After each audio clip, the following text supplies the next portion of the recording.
empezamos. Nada, hoy tenemos a Cora Novo de invitada. Un placer estar aquí. Igualmente, muy guay, muy ilusionada de que estés aquí conmigo. Y nada, para empezar siempre empiezo con la misma pregunta un poco, que me gustaría retroceder en el tiempo y que me cuentes cuál es tu primer recuerdo musical, ¿no? De electrónica. Vale, pues yo cuando estaba en la salita pequeña, que tenía mi padre, que tenía un sound system, bueno, pues la típica, ¿cómo se llama? Esto, la pletina, ¿sabes? Que tenía Sí. con cassette, con Sí. radio, el vinilo. Sí. Y bailando un tema de Aretha Franklin o algo de New Soul, R&B, sí. O sea, vienes de la música negra. Música negra, sí. Qué guay. Sí. Bueno, también deciros, perdón que no lo he dicho, es una entrevista, charla, que todo el mundo puede participar. En cualquier momento podéis levantar la mano si queréis decir algo. Gael, tú ya lo has hecho. Muy bien. Pero estáis todos invitados sin vergüenza a participar en la charla, ¿vale? Perfecto. Bueno, seguimos. Y cuéntame también cuál fue tu primer recuerdo de música electrónica, o si tienes algún recuerdo de algún club, alguna primera fiesta que dijiste, ¡guau! Esto me ha marcado. Si te lo digo vas a flipar. A ver, Porque Benidorm. Es en Benidorm. ¡No!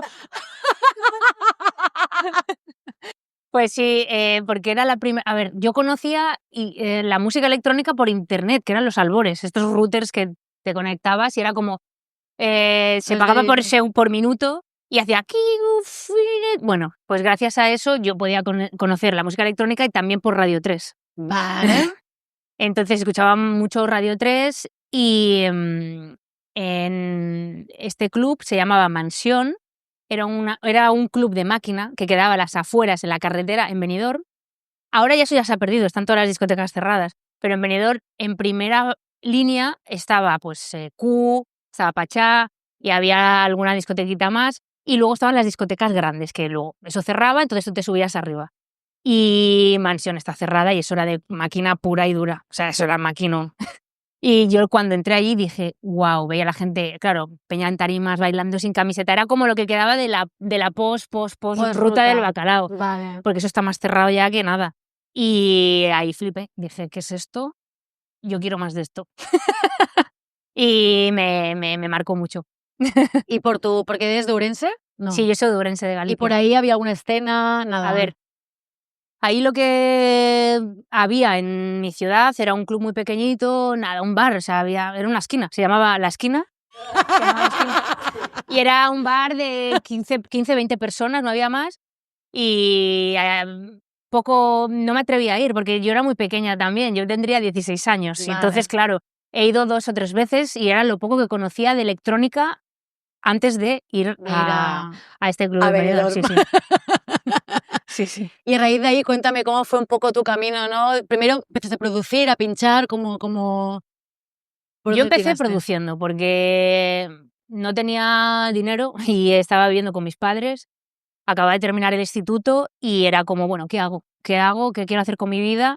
Yo había estudiado flauta travesera, pero evidentemente como un hobby, era algo adicional, no era algo a lo que me dedicara porque era menor.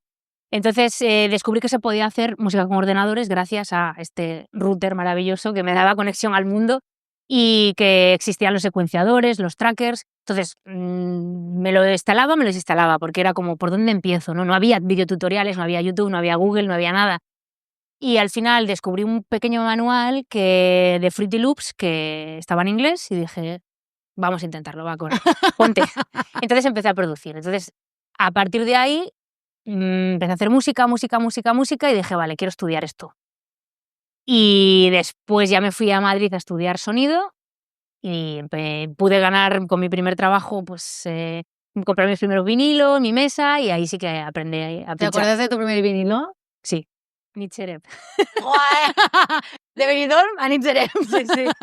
Aparte porque es que claro, en todo mi grupo de amigos yo era como la baby. Yo acababa de llegar y tendría 19 años en Madrid y era muy old school, muy electro, un dark wave. Qué guay. Y me lo regalaron en uno de mis cumpleaños.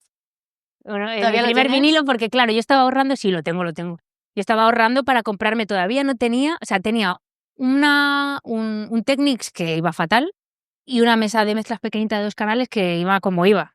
Estaba todo reventado. Pero no podía mezclar porque solo podía reproducir, claro. O sea, me ponía igual en un canal el ordenador y en el otro iba intentando mezclar con el vinilo hasta que ya me pude comprar la otra pletina y sí que es cierto que mis amigos lo sabían y claro, fue el primer vinilo que me regalaron y me marcó mucho. Qué bonito, sí, qué guay. Y a raíz de ahí, porque creo que has vivido en Madrid, en Berlín, en Londres, ¿no? Sí. Y Barcelona ahora. Si tu carrera fuese como un viaje en carretera, ¿no? ¿Cuáles serían como los puntos o momentos clave en tu vida que te hayan como cambiado el rumbo? O momentos o personas, o instantes. Yo creo que el amor, tanto el amor como por la música como por las personas. O sea, es decir, sí, es verdad, las relaciones. Bueno, mira a mi mujer porque está aquí. Mira a mi mujer porque está aquí, pero siempre me ha marcado mucho a la hora de vivir en un sitio, ¿no? Yo me fui a Berlín por amor por la música y me fui a Ibiza por amor porque empecé con una relación que tenía y eso me ha marcado mucho. También me fui a Londres por desamor para dejar un impasse, ¿no? Y creo que es lo que más me ha marcado. Y momentos, pues, no sé, muchos. Te podría decir que hayan, ¿no? Esa ruta, pues, podría ser infinita, pero sobre todo, si tuviera que decir un leitmotiv, sería el amor, sí. ¡Qué bonito! ¿Y cómo fue tu llegada a Barcelona, no? ¿Cómo llegaste aquí? ¿Cuándo? Yo es que he tenido encuentros y desencuentros, con Barcelona. Ahora ya soy más catalana que ninguna, Tengo que aprender catalán, lo único. Pero defiendo Cataluña a muerte. Y sí que es cierto que es difícil empezar aquí, ¿no? Es difícil hacerte un hueco, es difícil hacerte entrar, ¿no?, en la escena. Y me acuerdo de las fiestas Zen que se hacían. Mira que me lo ha dicho antes ella, Sí. Es como empecé yo las primeras fiestas. A ver, cuéntame qué era esto, porque yo no lo he vivido. Pues en el City Hall se hacían unas fiestas que se llamaban Zen, que tenían que ver también, era mi primera agencia de booking, Zen Booking. Vale. Y hacían fiestas ahí y la verdad que se creaba una comunidad muy chula y viví momentos muy, muy bonitos que atesoraré toda la vida. Y eso fue pues como la primera experiencia, ¿no?, en Barcelona. Pero costaba, ¿no?, el meterte en la escena, en las comunidades. También creo que también eso lo hace especial, ¿no? Un territorio como Cataluña o Barcelona, una vez que entras, cuando ya entras dices, qué guay, ¿no? Cuesta, pero mola. Eso dicen los catalanes, como que cuestan Sí, que abrirnos, pero luego es para siempre. Pero también te digo, a mí lo que me ha dado Cataluña no me lo ha dado mi comunidad autónoma, Galicia no me ha dado nada. Es así. A mí no me han apoyado culturalmente, ni instituciones, ni... Aquí me lo han dado todo, desde instituciones públicas hasta instituciones privadas, como el Instituto Ramon Llull. Y ahora me siento parte, ¿sabes?, de la escena. Y es una maravilla. Por eso yo voy y pongo siempre por bandera a Cataluña.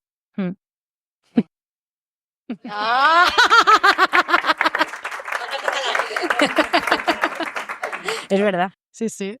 Bueno, decías, ¿no?, gallego-catalana. Yo siempre, sí, en la nota de prensa digo, no, gallego-catalán. Pero es como Pepe Rubianes, ¿no? También decía eso, Pepe Rubianes también decía gallego-catalán. Pero es así, o sea, yo nací en Galicia y mi corazón también está allí, pero también tengo el corazón dividido, tengo aquí mi otro corazón, mi otra mitad. Y centrándome un poco en tu carrera como DJ, ¿en qué punto estás ahora musicalmente? Porque abarcas, y has abarcado siempre, ¿no?, muchos estilos. Pues ahora yo hice un cambio, sí que es cierto que empecé mucho más melódica, más, electrónica en general, ¿no? No me quiero encasillar, pero mucho más que podía encajar más en un oído que sea más generalista, no tan de nicho, ¿no? Y con la evolución, a mí es que me gusta experimentar y probar. A la que me metí con los modulares, pues ya me fui. Ahí, luego, es que claro, luego viene una pregunta de cómo te has metido ahí, ¿no? Claro, yo ahora hago la música que siempre he querido hacer, porque yo vengo pues del New Wave, del electro, yo qué sé, del Electroclash, de Ladytron, Fischer Spooner, etc. Y claro, hasta que yo he tenido el conocimiento de usar todas esas herramientas, hasta ahora sí que hago la Ahora. música que yo quiero, desde hace, no sé, antes de la pandemia. Pero me ha costado, ¿no? Es una evolución y vas practicando y Claro, vas es que haciendo. yo también pienso eso, ¿no? Que al final tener tu sonido como artista cuesta muchos años, ¿no? Es que no es ni 1, ni 2, ni 3, ni 4, ni 5, ¿no? Es como tener todo ese conocimiento para al final coger cada cosa de cada etapa, ¿no? Y hay que hacerte lo dar margen tuyo. también. Claro. A veces creo que la gente, no todo el mundo, hay gente que no es así, pero la gente es a veces un poco injusta, ¿no? Exigiendo. Entiendo que hay álbumes que no nos van a gustar de nuestros artistas favoritos, Sí, pero hay que ser un poco condescendiente y ponerte y empática y decir, oye, este artista necesita su evolución, está Claro, experimentando claro. o está creando Claro. y viendo por dónde va, ¿no? Y Que lo hago siempre, vivo, ¿no? siempre aprendemos. Y si no, que se lo digan a David Bowie, ¿no? Que siempre ha estado ahí experimentando. Para mí eso es un artista, Sí. ¿no? De nunca estar en tu zona de confort, ¿no? Siempre estás Total. buscando... ¿Y cómo preparas tus sets? ¿Tienes algún ritual, alguna forma de... o eres caótica o...? No, a ver, suelo ser bastante organizada, Vale. O sea, y de hecho, antes me gustaba mucho porque cuando yo empecé todavía estaba todavía se pinchaba en vinilo y me molaba porque como no tenía dinero decía, vale, tengo que comprarme 20 discos y estos Que son los que sepa que los pincho. voy a pinchar. No, es que no tenía más dinero. Bueno, me pasa, ¿eh? Entonces, eso me molaba el limitarte, ¿no? Entonces, lo que ahora intento hacer es organizarme. Digo, vale, voy a pinchar aquí. Intento meter cosas nuevas que he conseguido, pues igual ese mes o el anterior mes, y también mezclarlo con cosas que son clásicos que a mí me molan, ¿no? Entonces me preparo las carpetas y digo, venga, más, no sé, tecno, electro, cosas más mentales, tools, y lo que me apetece igual pinchar en esa sesión, pues lo pongo, y también cosas que creo que van a encajar en ese venue o en esa Y al sala. final hay que acotar, ¿no? Tener tanto... Es que en digital es infinito. Ese- Entonces dices, Te pasas más rato mirando claro, para entonces abajo, prefiero ¿no? acotar y llevarme unas Claro. ciertas carpetas y Como con los discos, ¿no? sí, Que sí o sí tienes que poner eso. pero te llevas mucho más. Ya. ¿Y cuáles consideras que son los aspectos más importantes para crear una conexión con el público? Porque tú tienes siempre mucha energía, ¿no? Y conectas mucho. A ver, a veces no, Bueno, a ver, somos pero bueno, humanos. sí, no, y hay noches que son malas, son terribles, que dices, no sé ni lo que he hecho, pero hay gente que le gustará, otras veces no, o a lo mejor dices, me ha salido muy bien, y hay gente que no me ha gustado, no me ha gustado. Está bien, es así, ¿no? Sí, Es sí, la sí. vida. ¿Cuál era la pregunta? Perdón. ¿Cuáles son los aspectos que tú crees que son importantes, ¿no? Para conectar con el Conectar con la público? gente. Yo creo que... ¿Por intuición? Ser honesta. Ser honesta y, oye, no siempre vas a estar, ¿no? Boyante o de energía, y a veces es Hay que muy... aprender a vivir con las malas noches. Sí, y aceptarlas y decir, oye, pues igual no... Pero en general intento ser honesta y leer al público y decir, vale, igual tienes cierto... Dices, va, voy a este club, que igual es un club nuevo que no lo conoces, y crees que va por una línea y luego es otra totalmente diferente, y hay que tener recursos ahí y reconducirlo, ¿no? Entonces, entre ser honesta y el trabajo que tú quieres hacer, y también leer al público, que a veces es difícil, ¿eh? Es difícil. Sí. Sí, a mí me ha pasado, por ejemplo, estar en... bueno, Paco Tyson es un festival que se hace en el sur de Francia, y estaba haciendo live, y estaba Volvox también, que es otra ariana que la quiero mucho, y ella pinchaba y yo estaba haciendo live, ¿no? Y terminé el live, o sea, yo estaba haciendo live y digo, hostia, no sé, no, la gente no estaba bailando, ¿sabes? O no sí que bailaban, pero no bailaban como bailamos aquí, ¿sabes? Y yo decía, no está funcionando, estaba rayadísima, ya no sabía por dónde ir porque estás más limitada, estás como Claro. en live. Y al terminar, la gente se volvió loca, aplaudiendo, y dije, hostia. Que aquí son así. No, claro, es así. Es así. Claro, es así. Y ya me dijo Ari, vale, menos mal que, ¿sabes? O sea, vale, guay.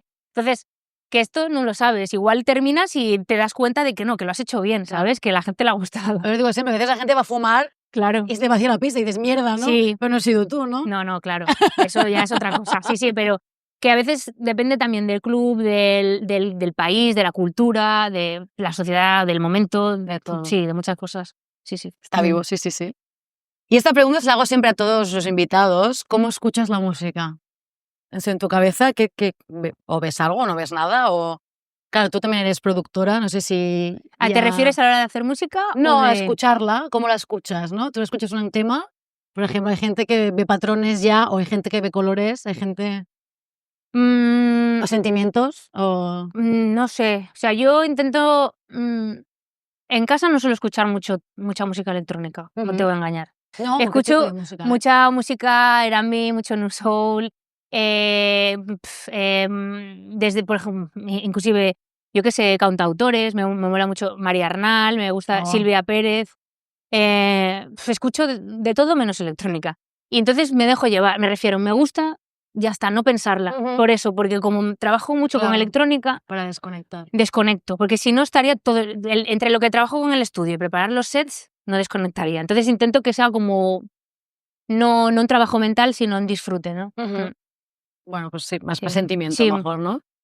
Bueno, y sobre tu carrera como productora, ya me dijiste cómo empezaste a producir. ¿Cómo ha sido todo este proceso, no? Un poco cómo has ido evolucionando hasta los modulares.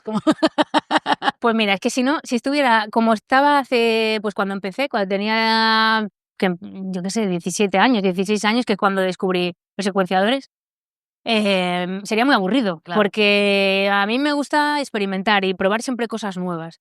Entonces, bueno, empecé con lo digital, poco a poco empecé a meterme ya con maquinitas, síntesis sustractiva, digamos los típicos sintetizadores, pues un Virus, que tuvieran teclado, un Korg, etcétera. Y ahora, pues, hubo un momento que dije, me apetece aprender esto, sobre todo cuando Pedro Pina, que es uno de mis productores... Es que me ha venido a la cabeza. Pedro Pina y Clip, Edu Tarrás, Tarrás, creo que sé, bueno, el apellido no me acuerdo, pero de hecho aquí tenemos el álbum, que es su primer álbum, que es una pena, es uno de mis productores favoritos. Ya no sabes la Clip es uno, o sea, para mí es un genio. Y dejó la música, y eso es una... O sea, dejó la música. El otro día hablamos con alguien, porque también salgo con los del 3055, con Instrument Records, Sí. Decíamos, ¿qué se ha hecho de Clip? Mira, Clip ahora está con su momento... Bueno, ha dejado como su momento Kit Kat y ojalá que vuelva, porque para mí es gente que tienen un talento innato, o sea, me dan 20.000 veces, o sea, me dan 20.000 vueltas a mí como productora, o sea, te lo digo. Y es una pena, me da pena porque, bueno, son cosas y me gustaría que volviera a hacer música, la verdad. Y bueno, y Pedro. Digamos que se juntaron estas dos personas y... O sea, ellos fueron los culpables de que tú entraras en el mundo modulares, ¿no? Sí.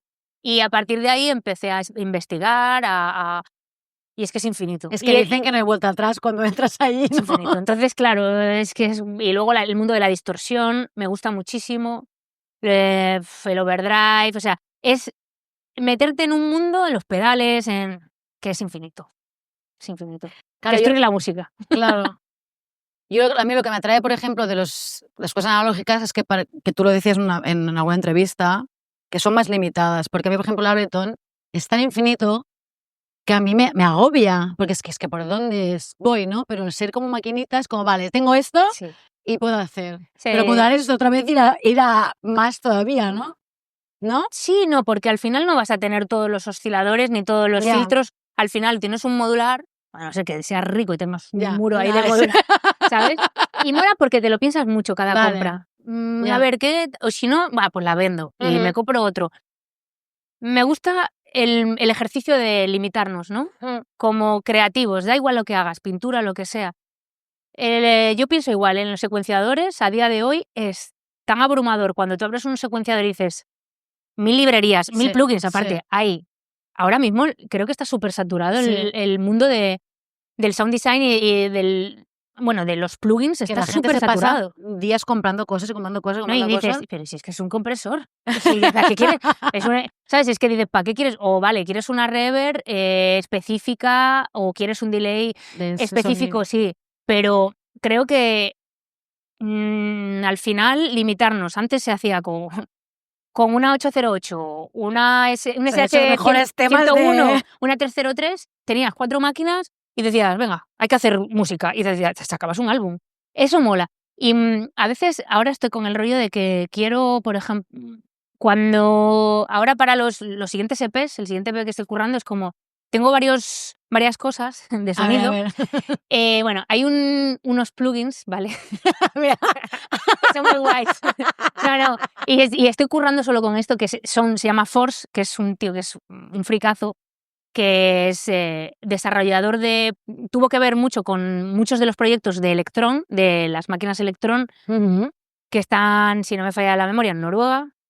Él estuvo en muchos de los grupos de desarrollo del Digiton, de la Rhythm, de algunos cacharros, y él ahora tiene para Max for Life, para Ableton, la marca Force, y son todos desarrollados para Max for Life. Valen nada, 10, 15 euros, 20 euros. Es increíble, es como si tuvieras las Electron, pero en Ableton, ¿sabes? Sí. Esto lo apuntamos, ¿eh? Esto es muy guay. Entonces, ahora estoy trabajando mucho con estos sintes y nada, el modular, la Electron y poco más. Es que no quiero intentar limitarme y decir, con estas fuentes de sonido, sacar cosas. Más simple, ¿no? Pero... Sí. ¿Y cómo llegaste a ser profesora certificada de Ableton? Porque eso siempre lo he visto hace años y tengo como súper curiosidad como... Pues ¿Cómo? mira. ¿Cómo? Mira. A ver, yo antes de... uno de mis primeros trabajos fue trabajando en una tienda de informática musical y yo tuve la suerte de poder conocer a proyectos embrionarios como Ableton, que estaban, ni siquiera había MIDI. Me acuerdo que Ableton era audio solo. Entonces tú tienes la suerte de acercarte a estos proyectos de primera mano. Entonces, cuando sacaron esto de Certificate Trainer, no existe, o sea, Ableton no era lo que... Sí que ya era como una especie de estándar, sobre todo para live, pero no se había popularizado tanto como es ahora, que ya es un estándar que flipas, tanto para géneros, bueno, pues, yo qué sé, cualquier tipo de género, inclusive para lo que es live, es casi el 80% de las personas, de los productores o productoras, usamos live, ¿no? Pues surgió la oportunidad, me dijeron, oye, van a sacar aquí, necesitan trainers, van a hacer una formación aquí en Barcelona. Es que ahora ya para formarte creo que tienes que ir Berlín, ¿no? en Berlín. ¿Ves? Sí. Es que yo lo han cambiado. Entonces sacaron aquí y dije, bueno, pues voy a aplicar. Yo apliqué y éramos 8 fricazos ahí. Haciendo, examinando. 8 fricazos, sí. Estábamos ahí y nada. Entonces, claro, te examinas y, bueno, si lo apruebas, pues te dan el título. ¿Pero tienes que estudiar antes? Claro, tienes que estudiar. Te tienes que estudiar todo el secuenciador. Todos los devices, todos los pues que eso te trucos. Te da unas herramientas, ¿no? Para producir. Y ahora, por ejemplo, sacan una nueva versión, te tienes que recertificar. Entonces, todo lo nuevo te lo tienes que aprender, vaya. Sí. Qué guay. Es guay porque me obliga a estar al día. Me obliga a estar ahí. Claro. Me obliga a estar al día, porque es guay. Al final, yo lo agradezco. Es como, no me dedico a la docencia, pero sí que hago puntualmente masterclasses, ¿no? O algún workshop, pero no puedo porque al final es mucho tiempo, ¿sabes? Preparártelo y todo. No, el dedicarme a la docencia. He tenido oportunidad de poder estar en algún centro educativo guay o en algún proyecto, pero sé que si dedico mi energía a eso... Lo otro no, claro. No voy a poder... Faltan horas. Sí. Faltan horas. Y yo te quería justo preguntar esto, ¿no? Porque me parece súper bonito la colaboración que hiciste con Sonar y Tallers de Músics. No sé si alguien no lo sabe, pero quiero que lo cuentes. Sí. Me parece súper bonito. A ver, esto fue un proyecto que se hizo con Sonar y con Taller de Músics. El Taller de Músics es una escuela de música... creo que estudió Rosalía ahí, ¿no? Yo creo que sí. Rosalía estuvo ahí. Flamenco. María Arnal también, creo. Rosalía no sé si hizo Liceo o Taller de Músics. Mejor Taller de Músics, sí. Sí, creo que Taller de Músics. Y es, bueno, más de jazz y tienen también cursos de producción. Sí. Está muy guay. Y salió esta idea, ¿no? En pandemia de hacer, pues, como una especie de... Me suena un poco mal, pero de Operación Triunfo. O sea, me dijeron, mira, Cora, tú te encargarías de darles, pues, bueno, la gente tiene que aplicar, los alumnos o las alumnas que quieran aplicar, que apliquen. Que tengan como una base de música, ¿no? No, y que estén interesados en hacer un proyecto de electrónica y que estén abiertos a experimentar, ¿no?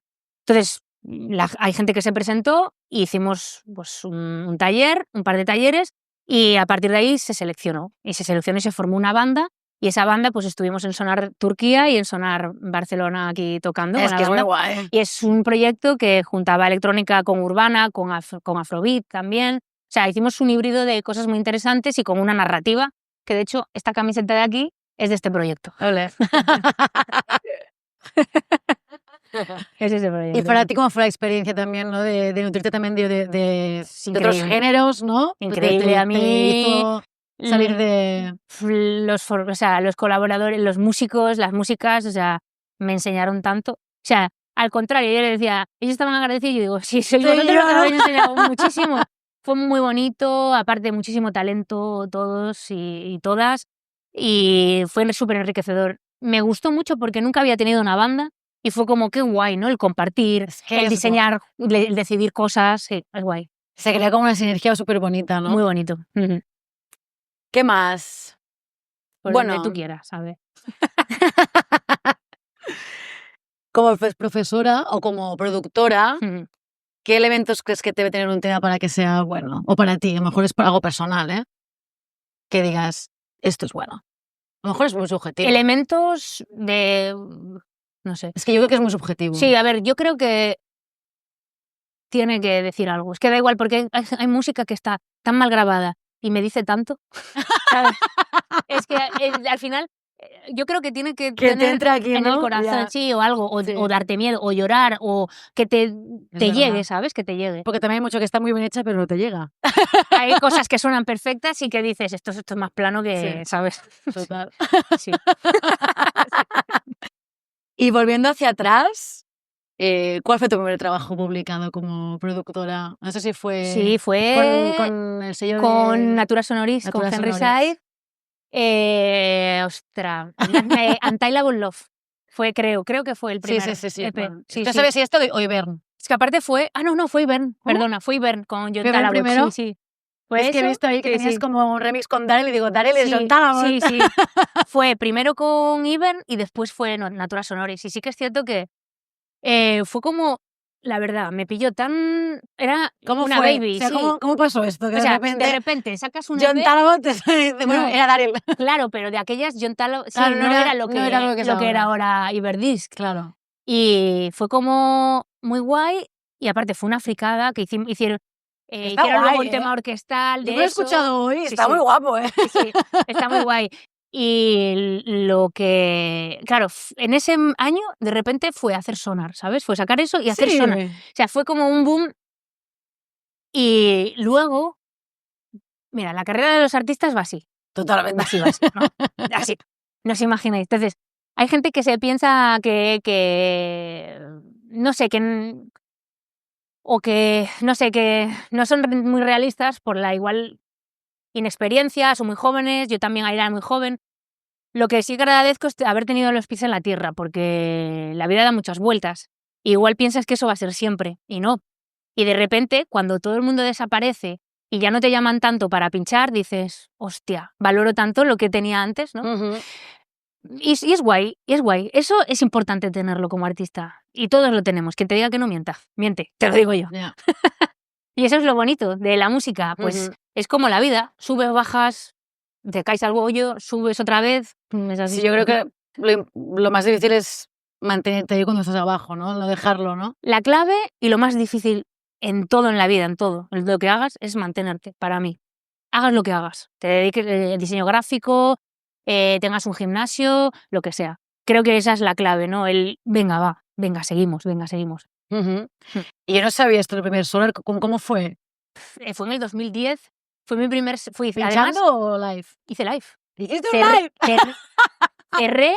Cerré Sonar Noche viernes y cerré Sonar Galicia el sábado. ¿Hicieron Sonar Galicia? Hicieron 2 Sonar Galicia.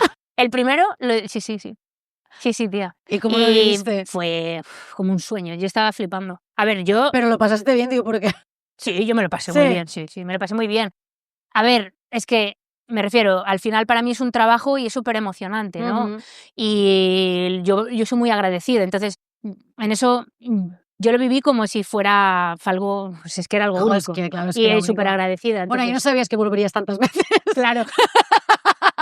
Y lo agradezco y estoy igualmente agradecida que el primer Sonar, lo hablaba hace poco en una entrevista para BTV, también digo, es que estoy súper agradecida de poder hacer, porque la gente piensa que yo he ido, pero es que yo hacía desde el 2010, no vuelvo en formato live yo sola, he estado con clip, o he estado, por ejemplo, con el live de la banda, pero yo live hacía 9 años que no venía al Sonar. Y me hace muchísima ilusión estar en este Sonar, una V-Live, porque la otra vez fue un live, no había visuales, Vale. con un proyecto sólido, digamos. Tuyo, ¿no? Sí, que yo ahora no me siento tan... A ver, que voy a estar súper nerviosa, pero más voy madura con mi como proyecto. artista, ¿no? Sí, voy con mi proyecto, sé lo que llevo, ¿sabes? Ya. Sí. ¡Qué guay! Y pasamos a Turbo Recordings. Vale. ¿Cómo fue ese momento, no? De... Cumplir un sueño. Sí. Hombre, porque Turbo Recordings para mí, diga, yo qué sé, es que yo tengo vinilos de Turbo, ¿sabes? O sea, era como, wow. ¿Te acuerdas del momento que te llamaron ellos? No, yo les había mandado varias algo, demos, ¿no? ¿vale? Pero... Bueno, el momento que te dicen que sí. No, igual te dicen, mira, ahora mismo no nos encaja, o no te contestan. En este caso, yo creo que siempre me habían contestado. Que muchas veces la gente se piensa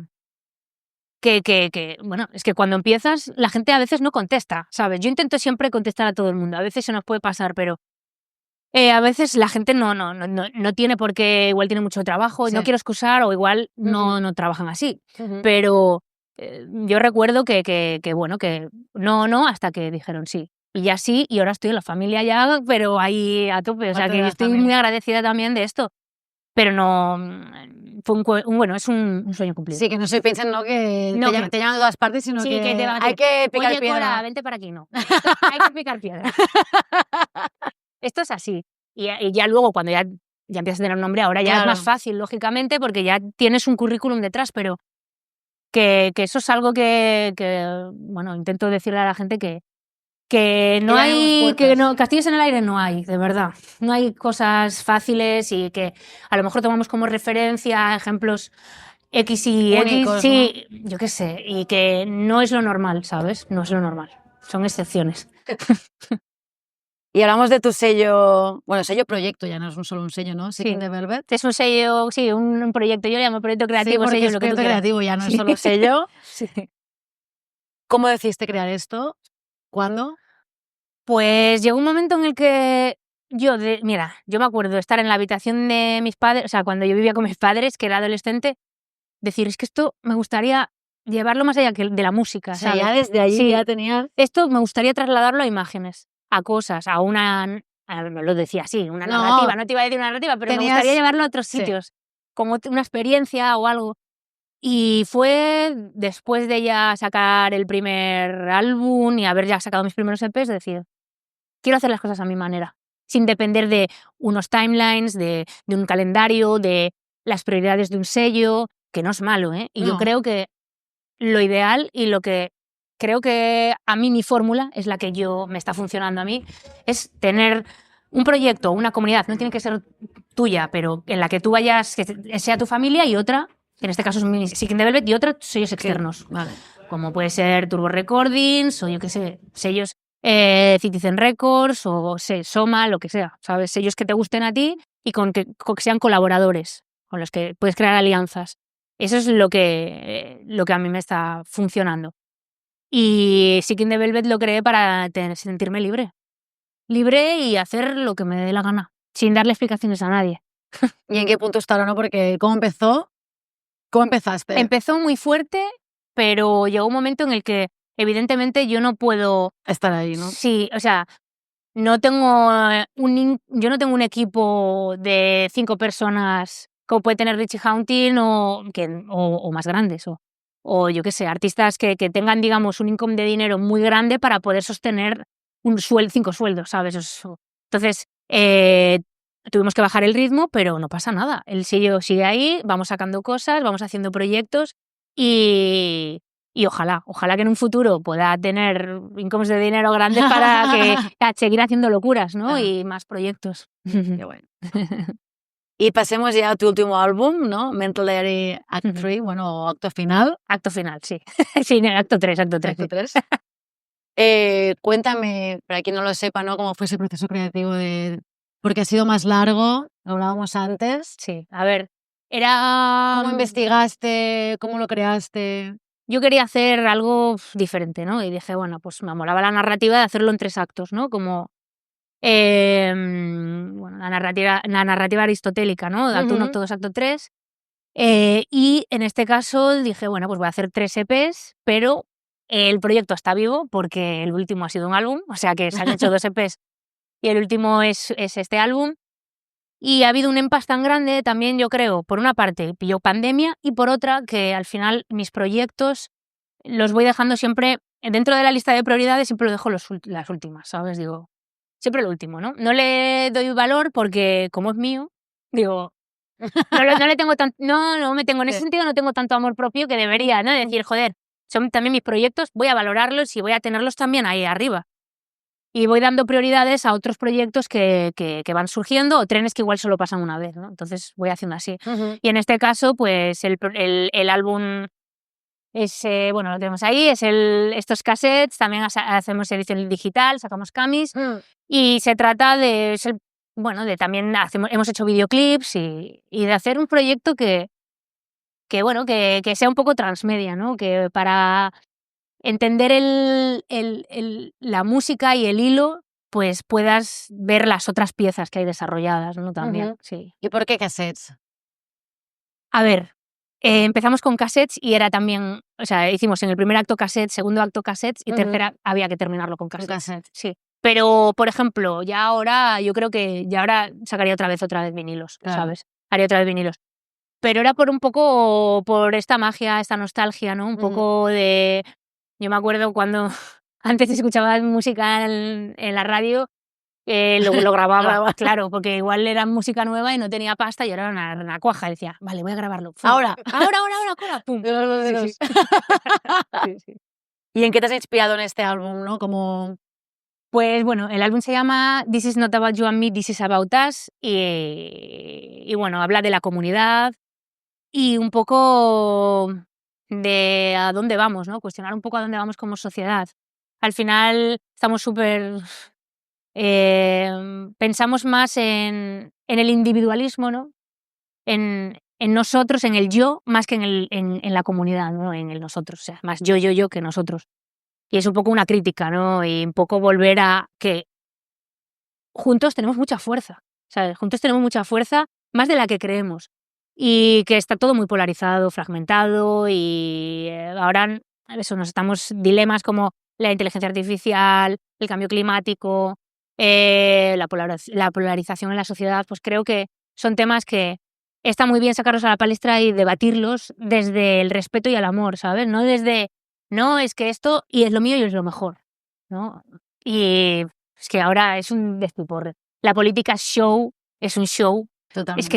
Es que bueno, es para dividirnos. Es pornográfico, aunque no me gusta usar esa palabra porque el porno está bien. pero es que ya lo han ya vilipendiado todo. O sea, es que ya dices, ¿a quién voto? Es que ya es una vergüenza, pero bueno. De esto va el álbum. Bueno, pero es interesante, ¿no? ¿A quién voto? No, eso no. Política fuera. No, de la comunidad. Volvamos a nosotros, a los valores y a que juntos podemos hacer cosas guays. Pero yo creo que también, no sé, conociéndote poco, pero lo poco que he visto, ¿no? Lo que he investigado, que este tema para ti siempre ha estado presente, ¿no? Porque tú siempre has sido de colaborar mucho con todo el mundo, has tenido 1000 colaboraciones y no sé, ¿qué piensas de eso? Si siempre ha sido algo que has llevado dentro o fue en algún momento que te diste cuenta que sí, que hay que juntarse. Igual, mira, me gusta que diga que tengan la sensación. Yo tengo la sensación de que yo siempre estoy sola. Hostia, sí. Yo creo que he visto colaboraciones con mucha gente y de todos ámbitos, no solo musicalmente. Vale, ¿no? Vale. Yo qué sé, pues con el videoclip que has hecho, ¿no? Los dos videoclips. Claro. Ahora también con el Sonar vas a hacer también con Tomás. Con Tomás Aciego, sí, con Tomás Aciego. Los visuales. Sí, pero al final... el proyecto de Sonar con estos, o sea, con los de... Totalmente, sí, no, en eso sí, por ejemplo, en el proyecto del Sonar sí, pero a veces yo mi sensación es que estoy... Al final tienes que tirar tú. O si son colaboraciones, no, estás 50-50, pero me gustaría colaborar más todavía. Más, sí, más todavía con gente y hacer cosas, ¿sabes? Y me gustaría tener más tiempo. Peso, ¿eh? Sí.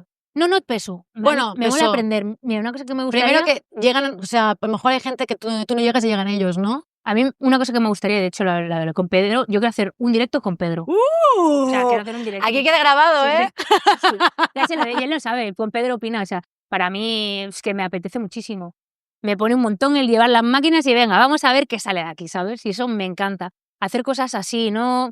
Yo no pienso evidentemente me dedico a esto y tengo que ganar dinero, porque es que si no, no pago el alquiler, no pago las cosas, pero no hago todo por dinero, ¿sabes? O sea, me gusta mucho, soy muy altruista en ese sentido, porque es que el arte es que es bello. Es que si no, hay que romantizar el arte. Lo siento. Amén.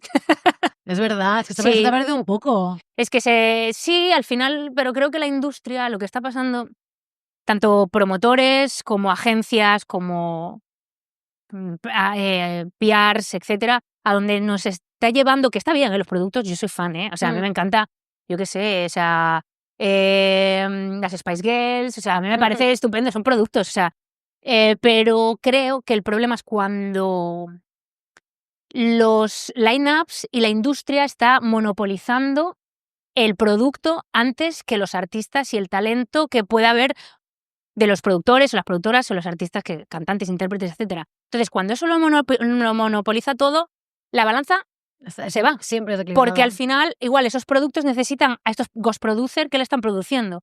Entonces, me gustaría que volviera un poco, sí, que fuera un poco así, la verdad. Pero es un deber que tenemos que hacer toda la industria, ¿no?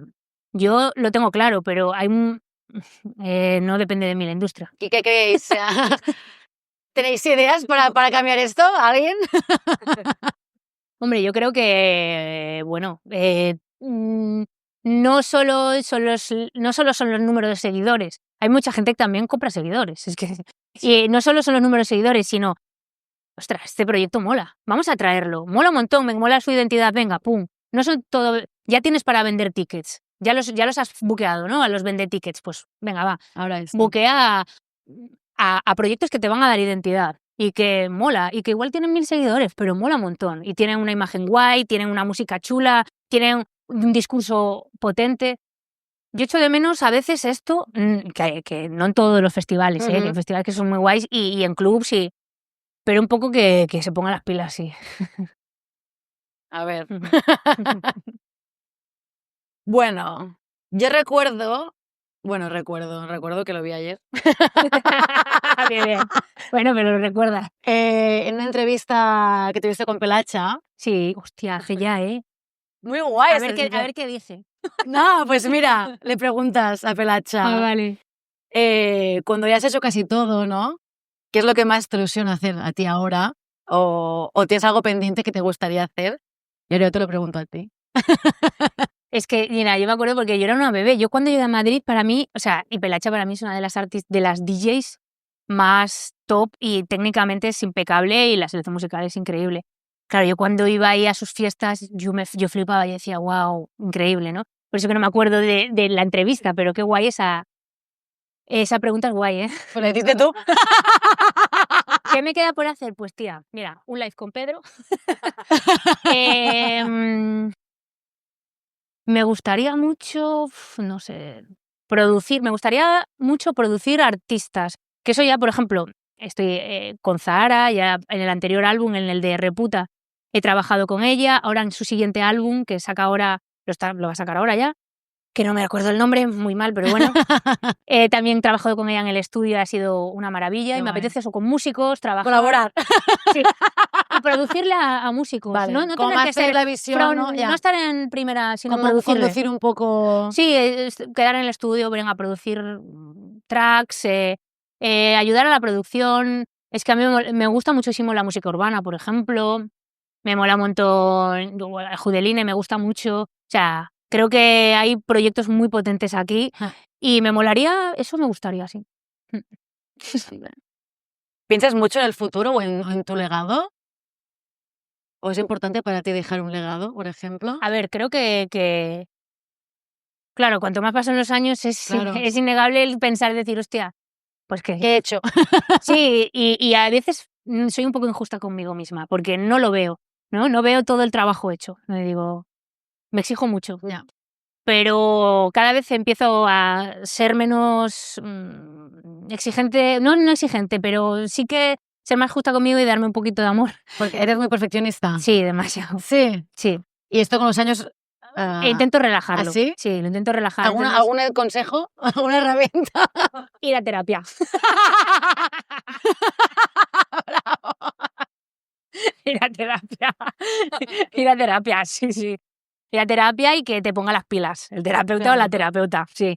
Entonces, en este sentido, pues sí que intento, mira, desde hace unos años yo tengo muy presente la muerte. Sé que me voy a morir. Ya. O sea, pero siempre la he tenido, pero más desde hace unos años. Ya. Y todos los días pienso en que me voy a morir. Entonces, sí, no, es verdad. Sí. Entonces, lo que intento como es aprovechar mucho lo que hago cada al día. momento.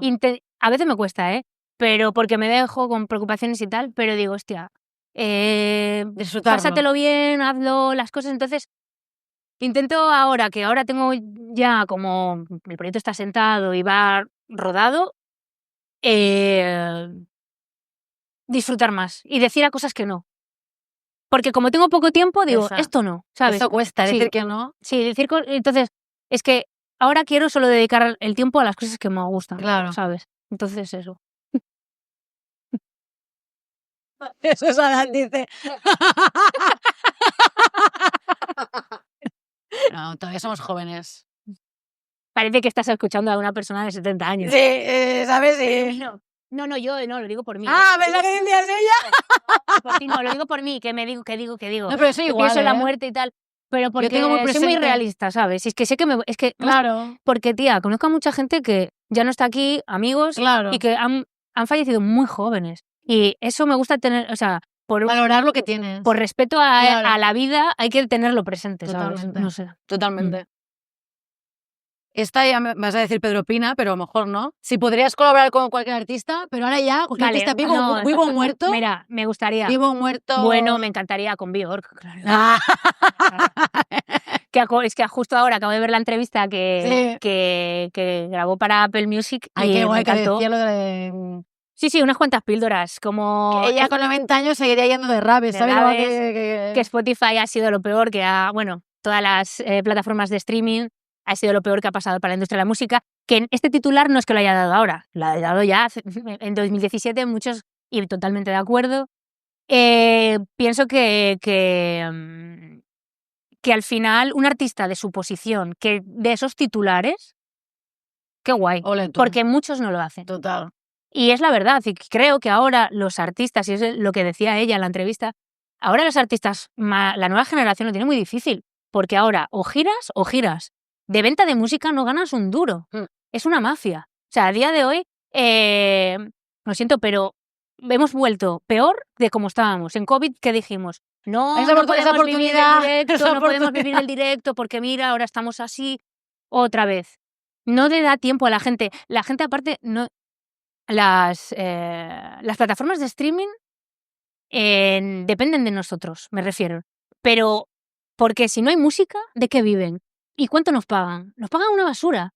Y ahora ya, si no llegas a los 1000 plays, ya ni te pagan. Entonces, creo que hay mucha hipocresía, más ahora todo lo que se está haciendo, por ejemplo, el tema que has sacado.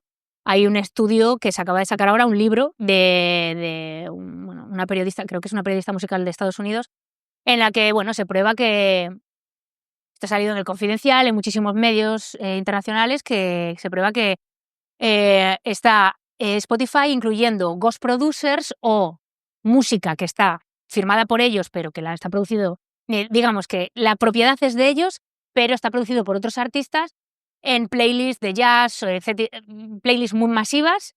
Empezaron metiendo temas. Al final ese income, claro, de esa manera ese income va para ellos, no va para los artistas ni para los sellos. ¡Qué fuerte! Y ahora eso que empezó siendo una anécdota con algunos artistas son playlists plagadas, o sea, son enteras las playlists. Entonces, claro, esto se destapó. Ellos lo que dicen es que no es cierto, pero está este libro, que yo no lo he leído porque acaba de salir ahora. Sí. Y no me sorprende porque es canibalismo ya. O sea, es canibalismo. Entonces, a lo que veremos es que al final, que artistas como Björk digan esto, ole. Porque a mí me pondrán en una blacklist, no me pondrán en ninguna playlist, no me van a plaguear en ninguna playlist de Spotify, pero bueno, es lo que hay. Pero digo las cosas como son y no se me caen los anillos, me da igual, pues yo si tengo que vivir de de los beneficios de Spotify, me da igual, ¿no? ¿sabes? Ya está, creo que eso, ya está, nada. Hola tú. Pues con Björk entonces y Pedro Sí, Pina. Björk.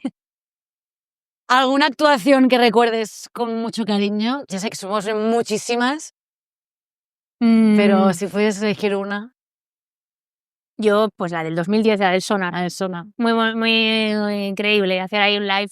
No. Aparte amanecía, que era el cierre. ¡Wow! Sí, era muy guay. Fue muy guay. Sí, estuviste. Qué guay. Pues para mí yo lloré, ¿eh? Terminé y lloré. ¿Alguien más? ¿Alguna actuación de Cora que recuerde con cariño? Si quieres compartir. Muchas, digo. Si pudieras retroceder en el tiempo y presenciar un momento histórico de la música, da igual, electrónica, no electrónica, un concierto, en el que yo estuve. No, Vale. otra época, otro año, otro país.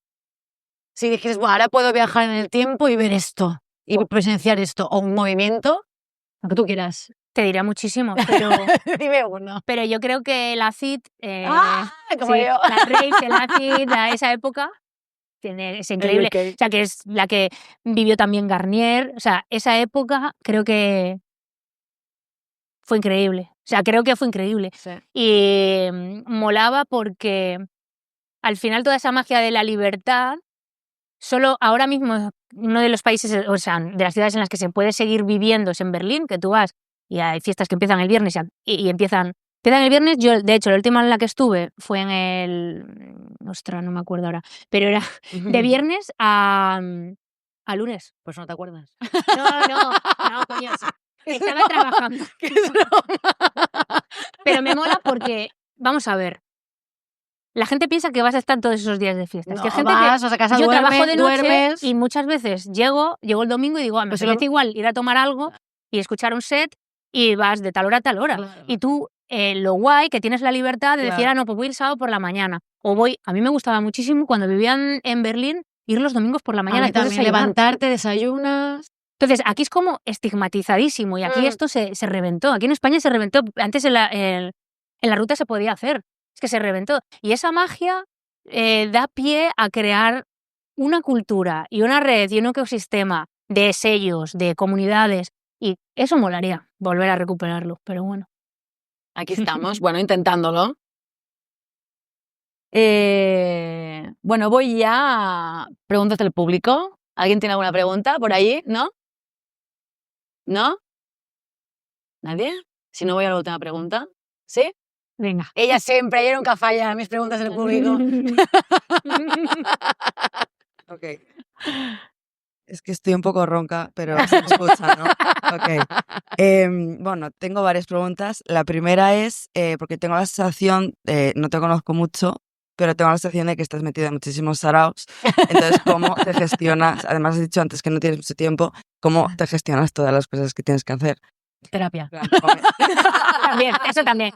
Pues mira, me intento, mi mujer me hace coaching.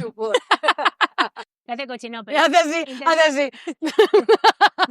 No, pero sí que es cierto que prioridades, una lista de prioridades. Al final, mira, yo tengo un calendario, soy muy organizada. Yo tengo un calendario a mi derecha en el estudio, en donde tengo el planning anual. O sea, yo tengo un calendario del año y otro de la semana. Entonces, yo tengo por franjas horarias qué voy a hacer. En la semana, pues tengo un tiempo determinado para el estudio, otro para la oficina y otro para redes sociales. Claro, esto ha entrado dentro de la ecuación hace unos años.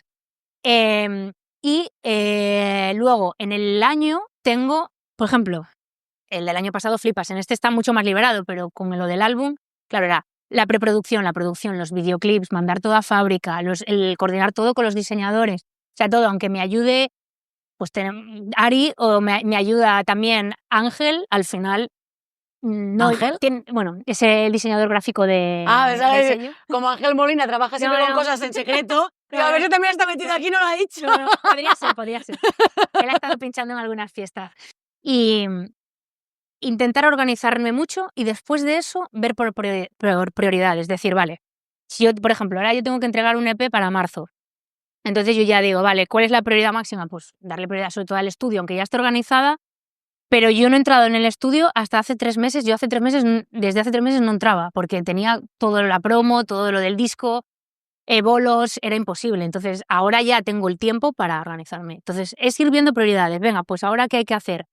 este proyecto, un mix de tal, pues lo vas haciendo y dejar respirar. Un poco, yo creo que con la experiencia ya vas viendo cuánto te puede, cuánto puedes invertir de tiempo en un proyecto o en otro, y así vas viendo, sí. Y que te llegue la inspiración también en el estudio, no he pensado. Sí. Si tienes solo eso, ¿cómo lo haces? Es por eso, ahora es muy heavy, porque dices, ahora tienes que hacer música. Y ahora me da yo huyo del estudio porque tengo que entrar y me da miedo porque sé que igual no salen las cosas. Claro. Entonces, da igual, tú entra. Y ahora ya empiezan a salir. Ya desde la semana pasada ya empiezan a salir. Sí. Perdón que te he cortado. Y es un poco eso, organizarme. Yo no me gusta dar consejos, pero a mí me funciona así. Tengo calendario anual, si quieres inclusive mensual. Así tienes uno largo plazo, medio plazo y corto plazo, y luego lista de prioridades. Yo uso un montón Notes y ¿cómo se llama? Recordatorios, lo uso muchísimo. Para que no te vaya olla, ¿no? Hostia, no. Sí, a full, y ya está. Y vas ahí tú, y organizarte. Sí. ¿Más preguntas tenías? Sí. ¿Sí puedo? Sí, claro, por favor. Bueno, tengo dos que están relacionadas. Vale. Antes has dicho que cuando, o sea, no sé si cuando llegaste tal, que Barcelona es complicado posicionarse, más aún si no te conoce nadie y eres pequeñito. ¿Cómo conseguiste posicionarte y qué recomiendas?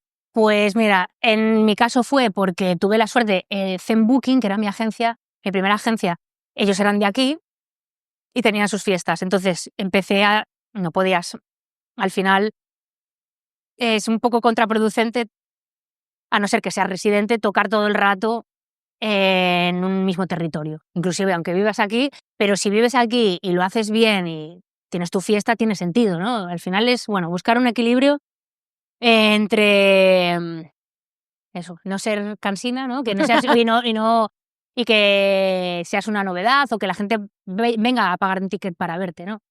La cosa fue así gracias a la agencia, pero en este caso una buena idea es intentar crear alianzas con comunidades, sellos que estén aquí.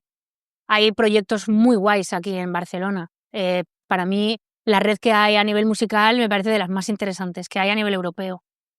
Y ahí hay cosas, entonces hay muchas fiestas, intentar acercarte, ir a la fiesta, hablar con la gente que hace la fiesta, o escribirles, si tienen un sello, escríbeles, mira, estoy aquí, hago esto. Al principio igual no tienes un sí, pero ya les suenas, ya te conocen, y deja esas semillitas que florezcan, ¿sabes? O sea, que florezcan. Y que tú vete plantando semillitas y poco a poco yo creo que las cosas, siempre una puerta se abrirá, seguro, de verdad. Y la segunda pregunta, que es relacionada con lo que acabas de decir, es cómo, antes también dijiste lo de el tema de mandar emails y tal, lo de cuando estás siendo pesada, porque yo lo de mandar emails se te da fatal. Pues tienes no que sé cómo lo hace la gente, la verdad. Porque de verdad es importante. ¿Cuántos se mandan? Claro. ¿Cada cuánto tiempo? ¿O cómo haces el follow-up? Es que yo no sé. Pues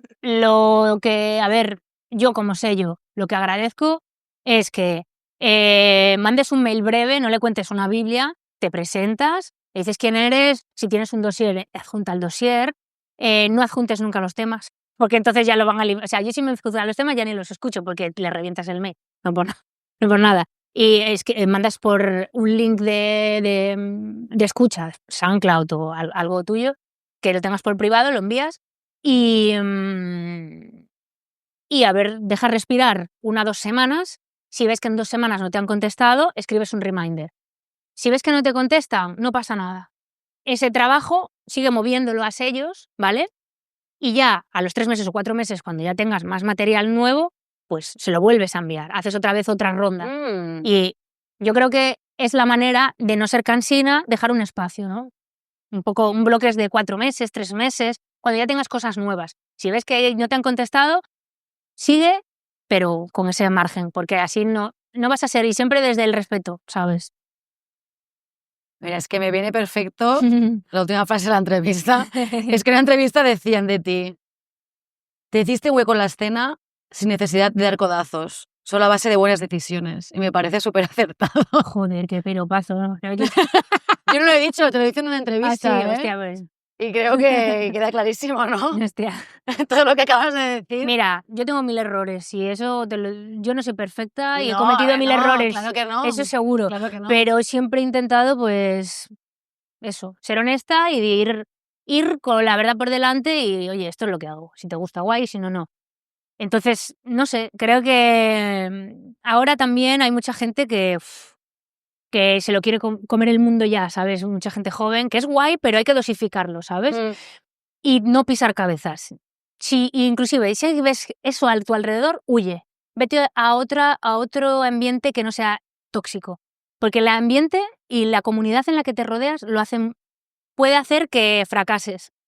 Porque estigmatices y dices, hostia, es que el mundo de la industria musical yo lo conozco por amigos míos que eran ambientes muy tóxicos y lo han dejado. Mi hermano lo dejó. Se quedó quemadísimo. ¿Ves? Y lo dejas porque has tenido muy mala experiencia por el entorno. Entonces, si tú ya ves cosas raras y no estás cómoda, no, vete a otro sitio. Aunque estés sola, da igual, mejor sola que mal acompañada. Y eso es verdad, ¿eh? Qué buen consejo. Sí, no, es verdad. ¿Alguna pregunta más? Si no, hago yo la última pregunta. No veo. ¿Sí? ¿Alguien? Sí.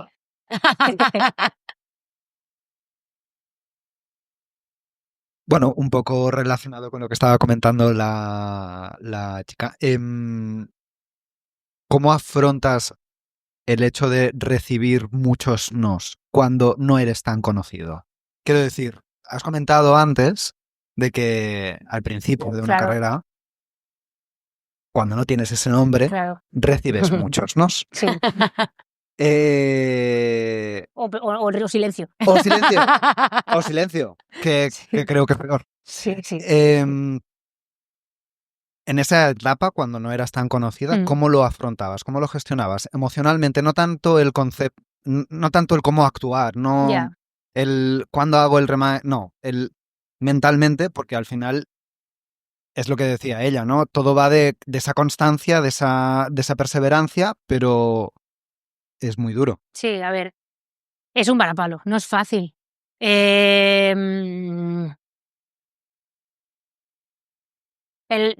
Para mí, la ilusión y el intentar creer en ti, aunque sé que es difícil, porque muchas veces entonces ahí yo he tenido mucha suerte porque tengo a mi mujer, o sea, siempre he tenido o he tenido una pareja o unos amigos que me han apoyado y mis padres también han apoyado mucho. Me han dicho, sigue. Porque imagínate, yo tengo compañeros que igual su familia no le han dado soporte y dices, y ahí, déjalo, que eso no es un trabajo, que eso, ¿sabes? Eso es un hobby. ¿Cómo te vas a ganar la vida de eso? Y aún sigue pasando. ¿Sabes? Como, bueno, ya se le pasa a la niña, ¿sabes? Sí. Intentar armarte de valor, aunque estés en el suelo, seguir. ¿Sabes? Como dice Dori, dice, sigue nadando. Sigue nadando. Sí. Sí, es verdad. Es que es así, te lo juro. Yo, por ejemplo, en muy pequeña escala, pero yo en mi caso, cuando no tengo bolos, aprovecho para investigar, descubrir música, aprender, o sea, ponerme más en, ¿sabes? En aprender, sí, no sé. A mí eso es como eso ya me hace feliz, aprender. Al menos, bueno, pues me están diciendo que no. Y sobre todo pensar que, os aseguro, todo el mundo ha pasado por esto, todo el mundo. Los que no es que, bueno, pues han tenido la suerte de que tienen un equipo y es un producto que lo han creado y que tienen un soporte económico, un equipo de PR, un equipo de management, un equipo de booking. Es decir, o ha sido un hype, pero los hypes se caen todos. O sea, todos vamos arriba abajo. Entonces, piensa que todo el mundo ha pasado por eso. Todo el mundo. Una última pregunta. Has vivido en varias ciudades, en Inglaterra, en Barcelona, en Berlín. De todas estas zonas, y incluso que no hayas vivido, ¿hay alguna en específico que para un artista emergente sea, a nivel electrónica, sea mucho más fácil? Fácil no hay nada, pero que el entorno le permita acceder más rápido. Y yo, que soy catalán, te aseguro que Barcelona es difícil, o sea, todo el mundo lo dice y es verdad, o sea, cada día ella, ¿no? Quan entras molt bé, pero para entrar costa molt. A ver, te diría Berlín, pero Berlín ahora está muy saturado. Está súper saturado. Claro, yo hace unos años te diría Berlín, pero ¿no? Está guay porque hay muchas fiestas, muchas comunidades, muchos colectivos, muchos sellos, pero es muy difícil. Hay tanto porque es la cuna. Todo el mundo quiere estar allí. Pero no sé, me gusta mucho, por ejemplo, en Europa del Este, en Georgia. Sí, es muy guay, es muy auténtico, eso es activismo puro y duro, pero no es una ciudad fácil de vivir porque es que está la extrema derecha ahí. Extrema derecha. Entonces, pero lo que es la escena es la bomba, es súper underground y eso sí que es verdad. Eso es lo más underground que hay a día de hoy para mí. Entonces, o Polonia también, Polonia está guay. No sé, al final creo que con la democratización, con internet, con este instrumento que tenemos tan maravilloso, este altavoz, es el ir haciendo, ir colaborando, ir creando cosas y haciendo música y poco a poco ir situándote en el mapa, ¿no? Al final es difícil, pero no es imposible. O sea, ¿qué es fácil? A día de hoy no hay nada fácil. No hay nada fácil. Y todos estamos en un mundo que... Le hablaba el otro día con un amigo, ¿no? Que decía, no, claro, que la gente, los músicos o los DJs o los músicos que trabajan en una banda o lo que sea, dices, no, es que yo quiero tocar y ya está. No quiero estar ni en redes sociales ni nada. Pero yo le hacía esta reflexión, digo, igual que nosotros, o sea, yo no me quejo porque a mí me gusta adaptarme y yo me lo paso muy bien. Y a mí me molan las redes sociales, ¿vale? Pienso que tenemos una adicción que te cagas, pero bueno. Pues se da muy bien. Pero, los vídeos están muy bien, ¿eh? Pero creo, al principio me daba mucho palo, ¿no? Y le di el twist, pero este mismo problema lo tiene un diseñador gráfico, un ebanista, un creador, un creador de no sé, de ¿cómo se llama? Un artista gráfico, ¿no? De visuales. O es que no sé, cualquier. Es que es el mundo en el que estamos. Sí, es que todo el mundo. Entonces tienes que tener una presencia digital, una identidad y estar ahí para ofrecer y vender lo que haces. Es así. Nos guste o no, tienes que estar. Salvo Ángel Molina, que es el único. Iba a decirte lo mismo. Digo, hay excepciones. Salvo Ángel Molina, que es el único. Pero bueno, es porque ya se ha creado antes de redes sociales, claro. ¿no? Un nombre. Sí, pero hay excepciones. El 1%. ¿Alguna pregunta más? Si no, hago mi última pregunta. Venga. Os habéis animado ya. Claro que sí, animaros. Dale. Yo escribí a Cora porque me estaba leyendo el libro del Trono que siga el rayo y la pregunta es ¿qué se siente al aparecer en un libro de la evolución de la música electrónica de España al lado de personas como Pelacha, con una diferencia de edad, en plan, en menos tiempo, cómo has llegado a estar al lado ahí, escrita, en plan? A ver, para mí es la bomba, es un regalazo. A mí me hace una ilusión que te cagas, digo, qué guay, salgo en este libro. Muy guay. Pues es un regalo y no es una pretensión, pues ha surgido así y mira, pues he estado pico piedra, pico pala y aquí estoy, y estoy aquí. Y es un regalazo y me siento muy afortunada, ¿no? De que la gente me tenga en consideración como para hablar de mí en un libro, ¿sabes? Yo encantada y feliz. ¿Por qué dirías que estás ahí en ese libro? Porque ¿cómo te has ganado estar ahí? Porque lo ha hecho muy bien. Bueno, a ver, y muy mal también, que la he cagado muchas veces en plan de cosas que digo, hostia, esto no lo volvería a hacer, ¿sabes? Es que al final, no sé, no es algo, no es una pretensión, o sea, ha surgido y yo agradecida y eso, pero no sé, no lo sé. No te lo... Lo siento. ¿Alguien más? Hombre. Bueno, os hago mi última pregunta, la pregunta de siempre. Venga. Se acaba el mundo en 5 minutos y solo puedes escuchar un último tema. ¿Qué tema escucharías? Hostia, me has pillado, pero mira, hay un tema que se llama de Jori Hulkkonen, que es uno de mis productores favoritos, que es noruego, que produce, de hecho, el live Tiga, el live lo hace con él, o sea, él le monta el live y todo. Lo-fi o algo así, es un tema súper melancólico, un rollo muy new wave, me mola muchísimo. Se llama Lo-fi o algo así, bueno, de Yori Hulkkonen. Buen tema para acabar. Para acabar. Después te lo paso. Luego lo paso. Pues nada más. Gracias a todos por venir. Ahora hacemos el sorteo final.